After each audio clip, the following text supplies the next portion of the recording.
Este es El Brújulo, un espacio de difusión literaria para todo público de habla hispana.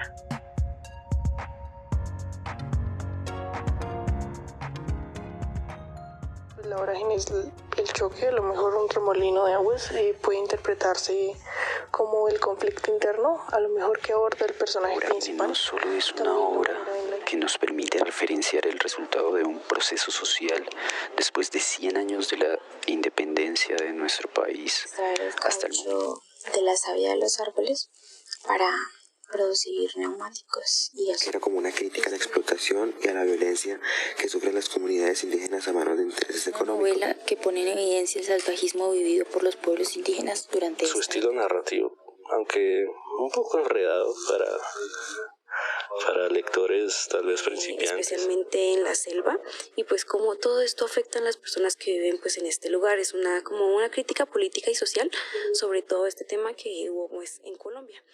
Hola a todos, bienvenidos a un nuevo episodio del Brújulo. Hola Germán. Hola Lucía, hola a todas y a todos. Hoy tendremos un episodio distinto porque el Brújulo estuvo invitado al Congreso Itinerante 100 años con la vorágine, que tuvo su última parada en Tunja el 7 y 8 de noviembre. Entonces vamos a hablarles en un primer momento acerca de cómo se desarrolló este evento y luego vamos a compartir con ustedes las voces de los jóvenes que asistieron al taller que propusimos para este evento. Nos interesa compartir con ustedes tanto la experiencia del taller con los estudiantes como nuestras impresiones acerca de este congreso itinerante, en la medida en que este es un evento que expresa muy bien una idea sobre la que hemos vuelto tú y yo, Germán, y muchas personas en torno al centenario de la vorágine, y es a propósito de la vitalidad de esta novela 100 años después de su publicación. Y se expresa muy bien en este caso porque el congreso itinerante 100 años con la vorágine es un evento que surge de una iniciativa de jóvenes, estudiantes de pregrado y también egresados de distintas instituciones en Bogotá, que se reúnen para leer La Vorágine en el 2023, un grupo de estudio que surge de amigos que tienen curiosidad de leer la novela juntos, precisamente en la medida en que se acerca su centenario. De este grupo de estudios surge la iniciativa de hacer este congreso itinerante y finalmente terminan tomando las banderas del evento Nayibia Anacona, que es profesora de la Secretaría de Educación de Bogotá, y Daniela Carvajal, que es estudiante de pregrado de Lingüística de la Universidad Nacional. Ellas se emprenden la tarea de convocar a distintas instituciones que apoyen este congreso itinerante, un poco con la intención de poder seguir la ruta del propio COBA. A esta convocatoria terminan acudiendo entonces la Universidad Nacional de Colombia, las sedes de Bogotá y Orinoquía en Arauca, la Gobernación de la Amazonía y la Biblioteca del Banco de la República de Leticia, la Universidad Surcolombiana en Neiva y, por último, la Maestría en Literatura de la Universidad Pedagógica y Tecnológica de Colombia en Tunja.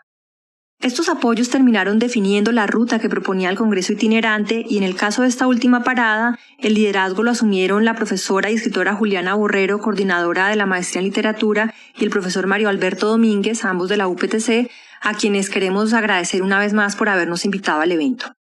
La intención, como decía, era imitar la ruta de COBA y ellas lo que se proponían era que a lo largo de este itinerario se pudiera convocar a distintos públicos e investigadores en relación con la pregunta, o más bien en torno a la pregunta de por qué leer La Vorágine 100 años después.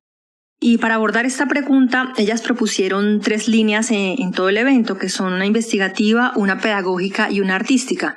Esto con la intención de que no se tratara del evento tradicional en que los expertos van a hablarle al público interesado, sino que todas las personas en la comunidad interesadas en el tema, en cada lugar al que fueran, pudieran también hablar de las experiencias en aula, experiencias pedagógicas y trabajos creativos que tuvieran como intención aproximar la lectura de La Vorágine a públicos nuevos y sobre todo a públicos más jóvenes como los estudiantes de colegio.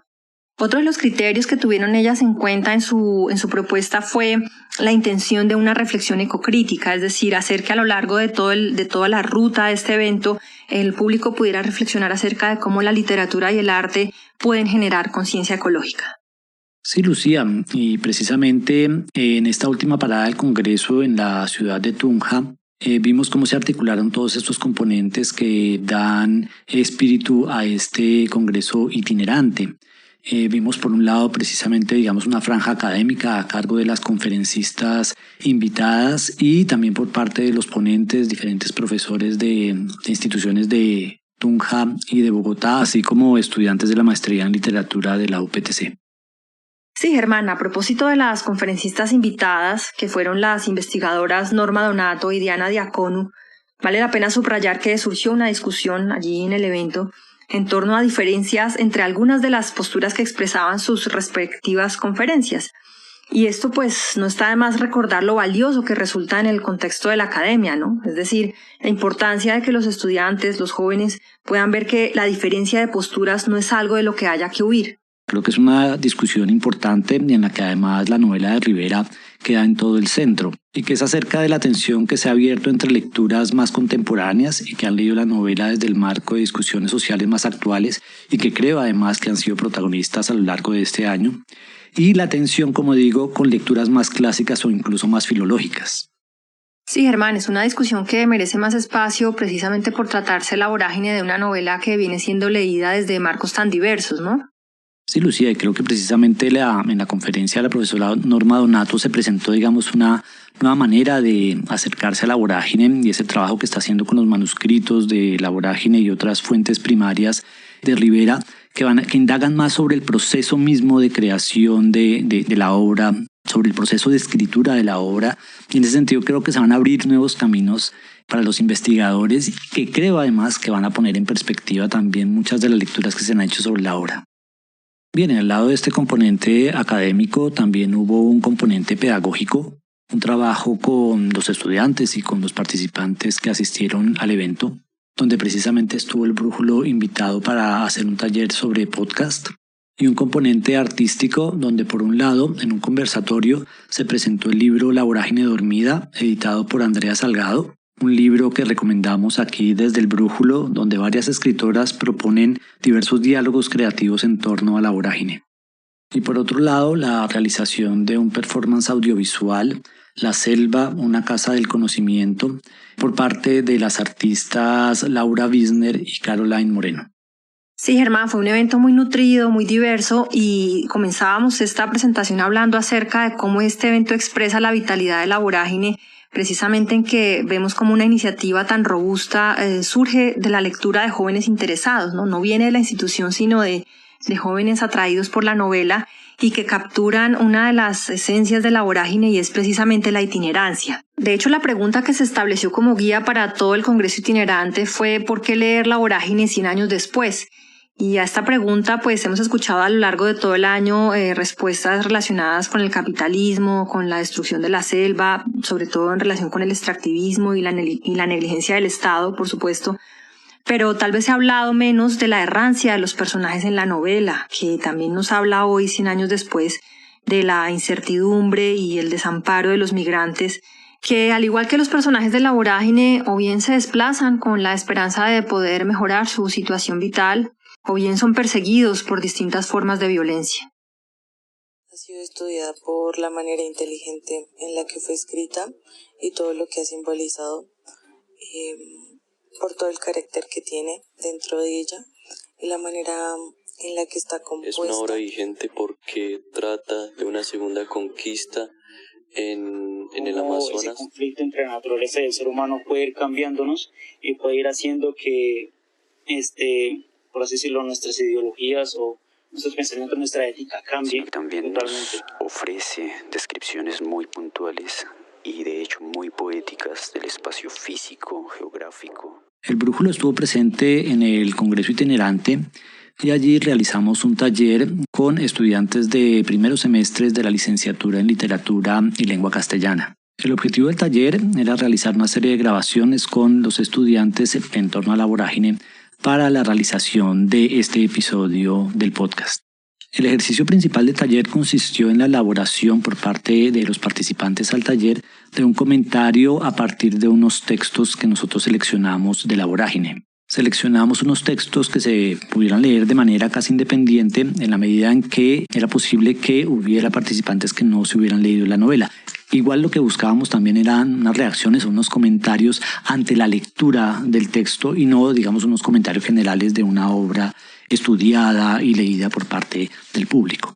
Así es, Germán. El primer texto que elegimos para trabajar con ellos fue el comienzo de la vorágine, los primeros apartados de la novela, que nos parece que pueden ser muy provechosos para abrir una indagación sobre el texto, en la medida en que es un texto muy moroso, ¿no? Entonces no tenemos muy claro, por ejemplo, cuáles son los motivos por los cuales la familia de Alicia está persiguiendo a Arturo Cova. Tampoco tenemos muy clara cuál es la situación sentimental de Alicia y no tenemos muy clara en realidad cuál es la relación entre ellos dos, ¿no? Si bien es verdad que la tradición crítica ha sentado la imagen de que esta es una huida de amor y que es una pareja idílica la que huye en la vorágine, pues si nos detenemos más en este texto, incluso parecería en algún punto un rapto, pero en otro punto más bien parece una iniciativa de la propia Alicia, que son obviamente interpretaciones contrarias, pero ninguna de las dos es completamente nítida en el texto. Entonces es un texto que se presta para mucho análisis y para diversas interpretaciones.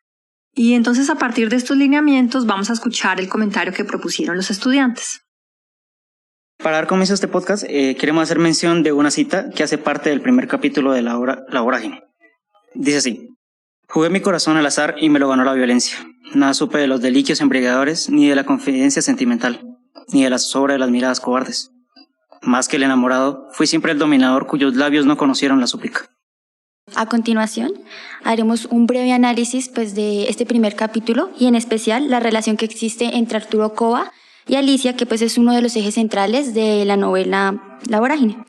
En primer lugar, podemos abordar esta relación y cómo inicia. Como lo mencionamos en la cita, especialmente en la última parte, los labios de Arturo nunca conocieron súplica, y esto nos da lugar a preguntarnos ¿qué tan fácil fue la relación entre Arturo y Alicia?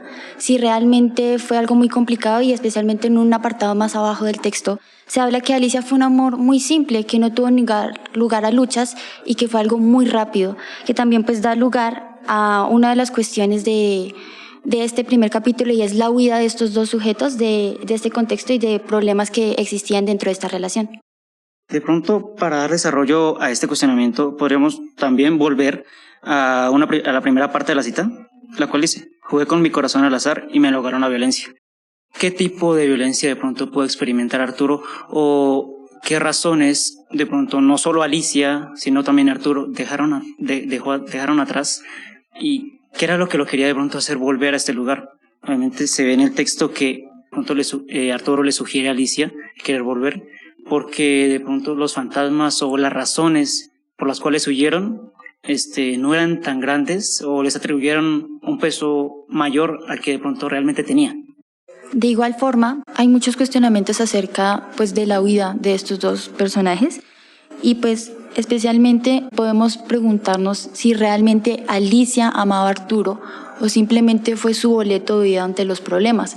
Alicia era una mujer, una niña prácticamente, que querían casarla con un terrateniente, un hombre mayor que ella no quería, o también ella tenía un compromiso secreto con su primo. No sabemos realmente si lo amaba o si simplemente también era una forma de escapar de ese problema o de ese cuestionamiento que ella tenía, si amaba a su primo o quedarse con Arturo y huir y dejar atrás todos los problemas. Y sí, literalmente se muestra mucho para el lector que en el texto hay muchos vacíos. De pronto el autor, no sé si por intención propia quería dejar esos huecos para que el mismo lector hiciera un análisis de pronto más profundo y fluyeran de pronto algunas ideas o pensamientos más sobre esta relación. Otro texto que seleccionamos para este taller fue lo que se ha llamado el lamento del cauchero, o la plegaria del cauchero, o el canto del cauchero, un texto que aparece abriendo la tercera parte de La Vorágine y que aparece precisamente después de que Clemente Silva ha contado toda su vida en las selvas. Es un texto, muy rico, del cual se pueden decir muchísimas cosas y sobre el cual se han dicho muchísimas cosas. Incluso hay un aspecto muy interesante del texto, y es que dentro del contexto de la escritura ficticia de la novela, es decir, La Vorágine como escritura de Arturo Cova, invita al lector a imaginarse cómo en algún momento Arturo Cova está escribiendo sus memorias, está transcribiendo lo que le dice Clemente Silva, y en un ataque poético trata de hacer una especie de síntesis poética de toda esa experiencia que ha recibido de Clemente Silva. Este lamento del cauchero en algún momento podríamos asignárselo a Clemente Silva, pero también tiene una serie de referentes internos en la novela. Se refiere al mismo Arturo Cova, se refiere a Julio Flores, un cauchero que trata de huir. Y en ese sentido termina siendo una síntesis poética de toda esta experiencia del migrante, del esclavo dentro de las selvas. Y bueno, sobre este fragmento tan rico, esto fue lo que nos comentaron los estudiantes. Les voy a ofrecer una construcción de un pequeño fragmento que realizamos junto con mis compañeros de clase. Es la lamentación de un cauchero. Bueno, si bien la naturaleza es un lugar sagrado, un lugar bello para los hijos de esta tierra, para quienes han venido a explotarla es más bien un lugar inhóspito y lúgubre. Son las entrañas de una entidad oscura que los engulle, tal vez porque no reconocen su importancia más allá de la productividad que ésta les pueda generar. El lamento de este cauchero nos ofrece un panorama de su situación por medio de una imagen donde nos hace una analogía entre cómo ellos se dedican a desangrar la naturaleza, a desangrar estos troncos, mientras las sanguijuelas están también dedicadas a desangrarlos a ellos al mismo tiempo. Nos hace también reflexionar en medio de su desesperación que si la naturaleza pudiera conspirar para defenderse a sí misma, como sucede por ejemplo y queremos citar en la película La princesa Mononoke de Estudio Ghibli, por si alguien la ha visto, donde los animales conspiran con los demonios para proteger su hábitat, nuestro cauchero esboza también un lamento donde está dispuesto a ofrecer incluso su propia vida para acabar a quienes están destruyendo este lugar sagrado. Es tal su desesperación que el cauchero dice, y lo cito: «Yo he sido cauchero, yo soy cauchero, y lo que hizo mi mano contra los árboles puede hacerlo contra los hombres». Podemos ver también, desafortunadamente, por medio de esta reflexión que nos da pues nuestro cauchero, que a pesar de que han pasado 100 años desde esta situación hasta este momento, lo vemos en este momento también reflejado en la explotación laboral de muchos obreros, en las condiciones precarias en las que muchas personas trabajan, se esfuerzan diariamente, persiguen una ilusión para su vida, una construcción para su plan. Y por más que trabajen de sol a sol y por más que se esfuercen y hagan todo de su parte, los recursos que llegan a sus manos pues no son suficientes, no son significativos para poder cumplir su ilusión. Como si estuvieran atrapados en la ruedita de un hámster donde siempre van a estar corriendo, siempre se van a estar esforzando, siempre están en constante producción, pero en realidad esa persona que se está esforzando no está llegando a su meta, no está llegando a donde quiere ir. Nos pareció muy importante hacer esta unión, esta analogía, porque no podemos perder nuestro enfoque y no podemos dejar que sigan yéndose todas las cosas que hacemos en pro de la producción, en pro de un jefe, en pro de una empresa. Y el último apartado que escogimos fue el del supuesto ataque de catalepsia de Arturo Cova en la segunda parte de la novela, que es ese delirio suyo en el que él se ve a sí mismo siendo enterrado vivo y ve cómo le hablan los árboles, incluso le habla la arena. Y es un relato que si uno lo toma en sí mismo puede leerse como un cuento completo, redondo, que tiene además, es un fragmento de una gran riqueza poética con muchos elementos inquietantes, no solo en torno a la enfermedad y la locura y la naturaleza, sino incluso en torno a la justicia, notaban los estudiantes. Así que bueno, este fue el comentario que propusieron ellos. Hablemos un poco sobre el cuento de terror presente en La Vorágine. Además de ser una obra tan importante, una obra que se ha vuelto como una identidad de un país entero, se puede dividir y hay un fragmento que se entiende por sí solo y del que queremos hablar hoy. Mi nombre es Viviana Díaz. Y mi nombre es Paula Galvis. Este cuento se puede entender aparte del de la obra completa como un contexto completo, donde no es necesario conocer los personajes que anteceden a todo lo que sucede, porque ya de por sí nos deja mucho que ver. Claro, además pues podemos ver que más que un terror es como las alucinaciones del protagonista nos absorben, nos generan muchísimos sentimientos, como que llevan a arrastrarnos a nosotros a sentir y a pensar el cómo llegan a pasar todas estas cosas, cómo realmente podemos adueñarnos de alguna manera de las vivencias que él en su sueño, que Arturo en su sueño va viviendo. Y más que algo escrito, son las imágenes que el autor nos deja a nosotros mediante esta vivencia que tiene el personaje principal. Claro, cuando mencionas lo de las imágenes, nos deja ver que en este fragmento Arturo se sorprende con las alucinaciones y es tan fuerte el sentimiento que la fantasía completamente lo desvela, y como lectores nos preguntamos, bueno, ¿esto está sucediendo real o no sé? De hecho, uno alcanza a creer que de verdad le está hablando el ello, lo que está afuera. Entonces, de por sí, durante este cuento, la pregunta más recurrente es si esto está dentro o está afuera, si esto que lo desvela, las alucinaciones, son parte de él o es algo que está surgiendo en el ambiente.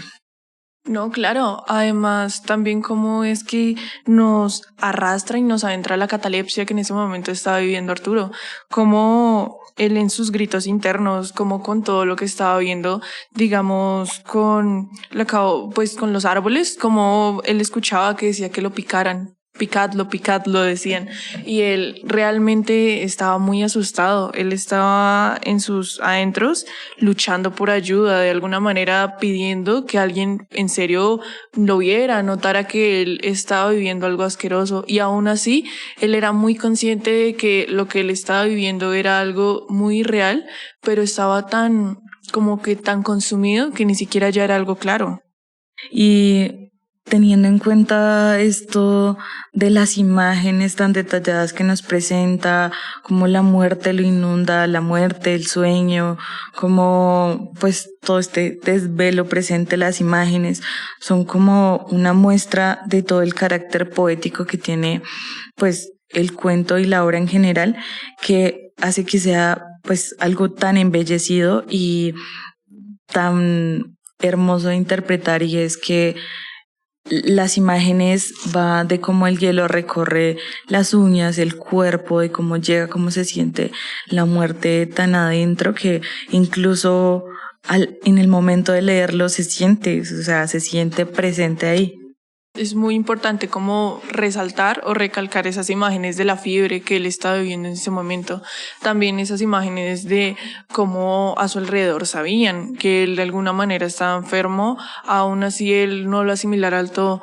Cómo uno puede, lo que tú decías, interpretar tan a la perfección cada sentimiento, cada percepción que él tenía, pero también se me hace algo muy importante que recalcar esas imágenes que nos transmite la naturaleza en ese libro, cómo se hacen vívidas, ya que pues ahí lo mencionaban, a lo mejor al momento de las alucinaciones que él tenía, cómo era que él sentía que la arena lo estaba consumiendo, que los árboles querían picarlo, que no podía de alguna manera escapar de cómo la naturaleza, los árboles y lo que lo rodeaban lo absorbían más y más.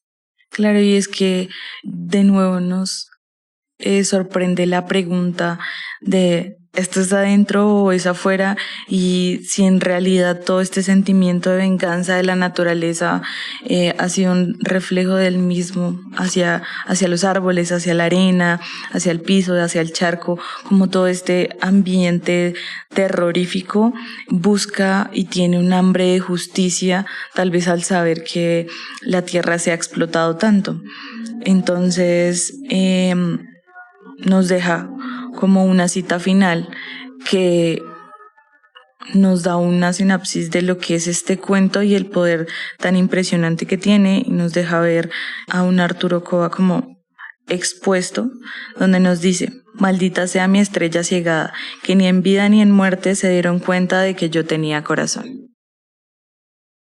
Bueno, queremos agradecer a estos jóvenes estudiantes de la licenciatura en Literatura y Lengua Castellana, cuyos nombres no podemos incluir acá por cuestiones de espacio, pero que sí van a aparecer completos en la descripción de este episodio en YouTube. Y les agradecemos no solamente por el valor de haberse lanzado a grabar sus voces en un taller pues realmente corto para una experiencia tan exigente, sino también por la dedicación y el entusiasmo que mostraron en su taller. Realmente estamos seguros de que después de esta experiencia van a leer La Vorágine con tanto entusiasmo como lo hemos hecho a lo largo de este año en el Brújulo. Sí, Lucía, y precisamente quisiera anotar aquí que hablando con los estudiantes, pues algo de lo que nos percatamos es que, bueno, sí hay un temor al acercarse a La Vorágine, ¿no? Hay una serie de prejuicios en torno a su lenguaje, a la dificultad, digamos, de la narración. Pero lo que vimos es que precisamente cuando se trabaja con el texto directamente, la percepción sobre la novela cambia inmediatamente. ¿Sí? Es decir, muchos de estos estudiantes con los que trabajábamos no se habían acercado a la novela, tenían una noción de lo que se dice sobre la novela, pero no se habían acercado al texto. Y luego del taller lo que nos dimos cuenta es como al revés el interés sobre la novela inmediatamente apareció, ¿no? Quedaron fascinados con los textos que trabajamos y evidentemente de allí van a salir unos nuevos lectores de La Vorágine. Bueno, Germán, y también para sumarnos ya al cierre de lo que fue este Congreso Itinerante 100 años con La Vorágine, quisiera proponerte que nos sumáramos a la pregunta que proponía el Congreso y que propusiéramos nuestra propia respuesta a la pregunta de por qué leer La Vorágine 100 años después. Bueno, Lucía, yo creo que obviamente a esta pregunta pues hay muchísimas respuestas y se han dado muchas respuestas también a lo largo de este año. Yo quisiera solamente sumar una respuesta más y es lo relativo ya a lo netamente literario, tal vez de lo cual no se ha hablado tanto, y es que yo creo que la novela de Rivera, La Vorágine, escrita hace exactamente o publicada hace exactamente 100 años, creo que sigue dando muchas luces sobre la escritura de la novela en nuestros días. Sí, es decir, yo creo que, bueno, de manera personal, por supuesto, creo que hay una crisis en la novela contemporánea. Y yo creo que precisamente cuando se lee una novela como La Vorágine, aparece, digamos, esta sensación, digámoslo así, de con la novela se pueden hacer otras cosas. Y creo que eso fue lo que se planteó también Rivera en su momento, cuando acometió darle forma, esa forma, digamos, un poco, no extraña, pero esta forma, digamos, novedosa a la escritura novelesca. ¿Y tú qué dirías, Lucía? Bueno, Germán, yo me voy a permitir dos respuestas pensando puntualmente en respuesta a un par de ideas que se han repetido en distintos escenarios durante la conmemoración de este centenario. Entonces, por un lado, pues en particular para quienes están más interesados en pensar el problema del género en La Vorágine, diría que vale la pena leerla por la fuerza de sus personajes femeninos, porque pienso que si se leen atentamente, es decir, si se lee atentamente su postura y la función de estas mujeres en el desarrollo de la historia, pues creo que entonces pueden aportar luces, digamos, sobre todo en cuanto a los recursos de un narrador para representar en su relato posibles tensiones de género. Y la segunda, que es más universal, tiene que ver con el trabajo que realiza Rivera con el lenguaje y que a mi modo de ver va más allá del lugar común de decir que esta es una novela escrita por un poeta, pues que también es cierto, igualmente, ¿no? Y bueno, hace unos meses escuchaba a una escritora colombiana diciendo en un podcast que ella no creía que llegara a leerse La Vorágine porque le parecía que estaba escrita en una jerigonza, que es textualmente una palabra que usó. Digamos como si el léxico que de pronto ella no conocía pues no pudiera consultarse en un diccionario de español. Y esta es una idea que a lo mejor muchas personas repiten, que yo creo que expresa un gran desprecio por la propia lengua y que a la larga pues termina empobreciendo la experiencia. Y creo que vale la pena leer La Vorágine porque hace exactamente lo contrario, enriquecer la experiencia en el sentido de un uso amplio de la propia lengua para tener la posibilidad de construir imágenes tan vivas y tan potentes como las que están presentes a lo largo de toda la novela. Se ve consumido por la selva, por un tipo de pesadillas que poco a poco lo van deteriorando. Donde los personajes pues no enfrentan solo los retos de la naturaleza, sino también pues sus propias luchas internas. Y pues la selva es como un personaje en sí mismo. Es hermoso, pero también es muy aterrador. Que las personas que no pueden salir de este lugar es porque están luchando ya sea con problemas, creo yo, personales o como tal en la sociedad. Y bueno, antes de irnos, una vez más, un agradecimiento especial a la UPTC de Tunja por habernos invitado a este congreso itinerante. Y nos vemos en una próxima entonces, Germán. Bueno, Lucía, y precisamente invitar a los escuchas, a aquellos que no se han animado a leerse la obra, que la función de este podcast del Brújulo alrededor de la vorágine es precisamente acompañar las lecturas. Allí están los episodios, pueden volver a ellos cuantas veces quieran y también nos hemos esforzado porque los episodios no tengan, digamos, una concatenación lineal, que se puedan escuchar en el orden que prefieran. Sí, ya que lo mencionas, Germán, quiero aprovechar para recordarles quizás a nuevos oyentes que si hay temas o preguntas que quieran compartir con nosotros para que trabajemos en el podcast, estaremos atentos a través de Spotify, YouTube y de nuestro Instagram, que es el_brújulo. Nos vemos en la próxima. Bueno, Lucía, nos vemos en la próxima.